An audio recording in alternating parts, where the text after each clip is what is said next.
লিখেছিলেন। হুম।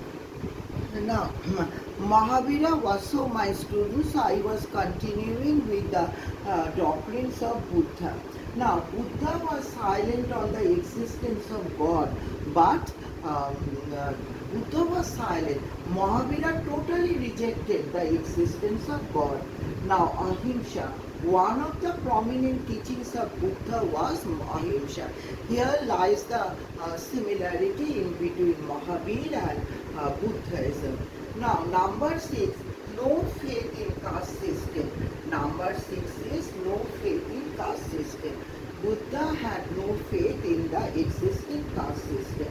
That's why my students will say that in the Buddha age what happened, so strict caste system that the people accepted willingly Jainism and Buddhism.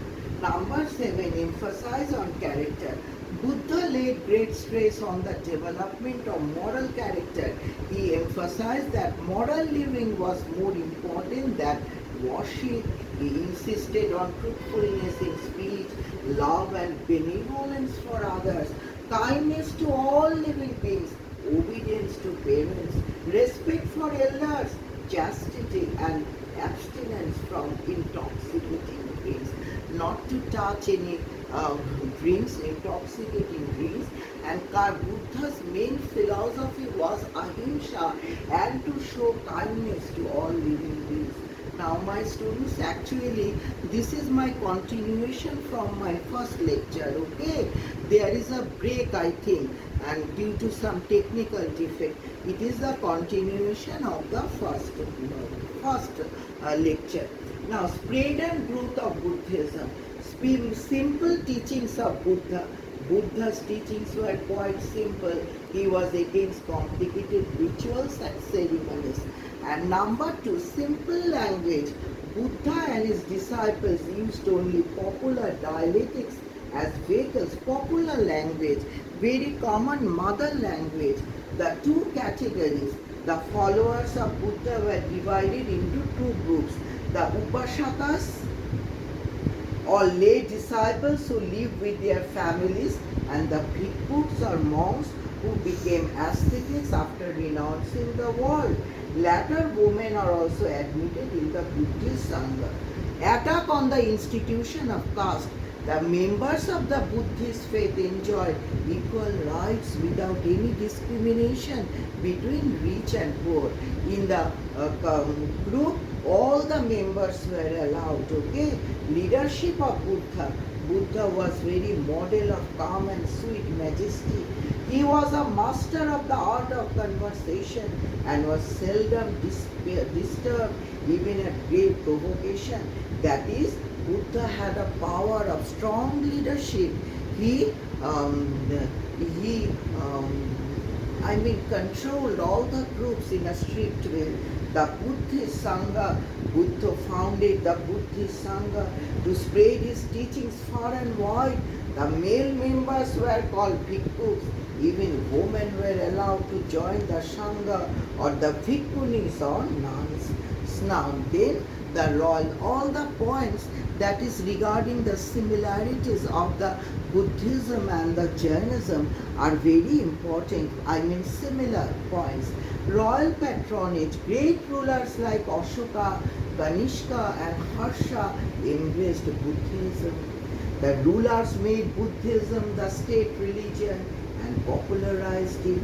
They sent Buddhist missionaries to many countries like Sri Lanka, China, Myanmar, Japan and Korea. Now, number 8, Buddhist councils. These are the points for the spread and the growth of Buddhism. The Buddhist councils held discussion on various important religious issues connected with Buddhism. Number 9 point, the Buddhist universities. Very important.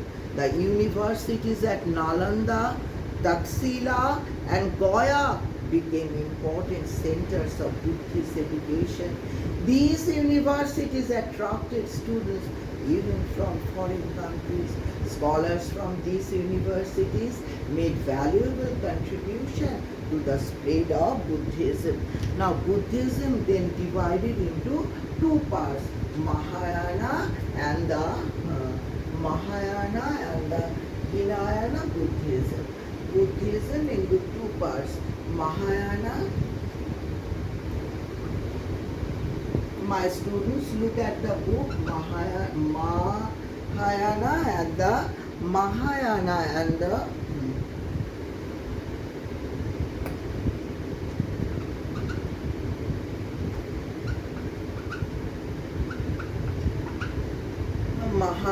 and Hinayana.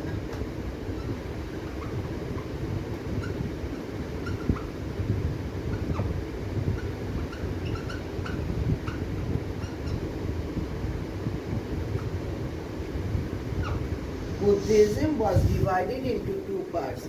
Hinayana Buddhism, lesser vehicle, and Mahayana, the great vehicle. Now, the Buddhist scholars were divided into two parts, one Hinayana and the Mahayana Buddhism. Now, my students, then the next important point is the impact of Buddha, causes for the decline of Buddhism. Causes for the decline of Buddhism. Revival of the Brahmanical Buddhism. The efforts of the great Brahmin scholars like Shankaracharya and Kumarila Bhatta led to the revival of Buddhism. Now, loss of royal patronage. Sure. So what happened? The decline of Buddhism due to the rise of the Brahmanical Hinduism. Second point, loss of royal patronage. These points are more or less similar with the decline of Jainism. So, number one was causes for the decline of Buddhism. Now, causes for the decline of Buddhism.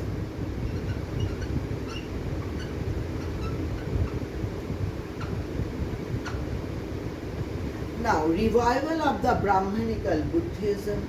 Number two, loss of royal patronage. Number three, split in Buddhism. Number four, corruption in the Buddhist Sangha. Number five, adoption of Sanskrit. Number six, the Turkish invasion. These are the points. First point, we easily understand that as the revival, again the popularity of Brahmanism arose, decline of Buddhism. The Buddhism lost the royal patronage. Now in the Buddhism there was a split. In the Sanghas there were corruption. And gradually with the rise of Brahmanism, the adoption of Sanskrit. Next, the Turkish invasion. The Muslim conquerors invaded India. Many Buddhist temples and monasteries which possessed immense wealth were looted and destroyed. And then, impact of Buddhism on Indian culture and society. It has severe impact on religion. Buddhist simple doctrines made their impact on Hinduism. The principle of ahimsa, peace and practice in Buddhism became very popular. And we know, my students, later on what happened. The Mahatma Gandhi, our father of the nation, he also adopted the principle of ahimsa. Number two, impact on literature and education. It had terrible impact on literature and education. Why? The greatest contribution of Buddhism was its rich variety of religious literature in the language of the people. The Buddhist centers of learning developed into famous universities, Nalanda, Taxila, Vikramshila, etc. They attracted scholars from many parts of the world. Impact on art and architecture.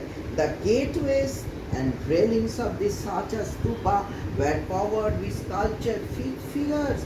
They constructed many cave temples which were decorated with beautiful frescoes. The Gandhara art was developed under Buddhist patronage. The Gandhara art was developed under Buddhist patronage. The numerous stupas and pillars bear testimony to the Buddhist skill in the field of architecture. Now, how these ideas still affect our life? Now, Mahatma Gandhi took a leaf from the Buddha's life when he said, "Non-violence is the first article of my faith."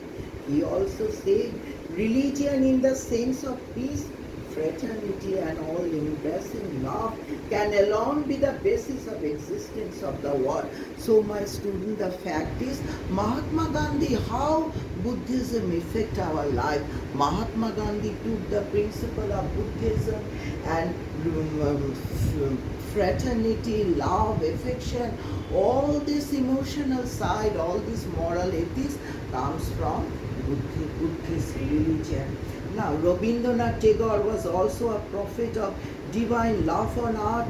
He warns people against the evils of pride. So, universal harmony, universal brotherhood, all these principles are coming from Buddhism. These principles now. So, various architecture, one Chaitya at Kur, Bihars at Udaygiri, my students just mentioned the name. These are very important.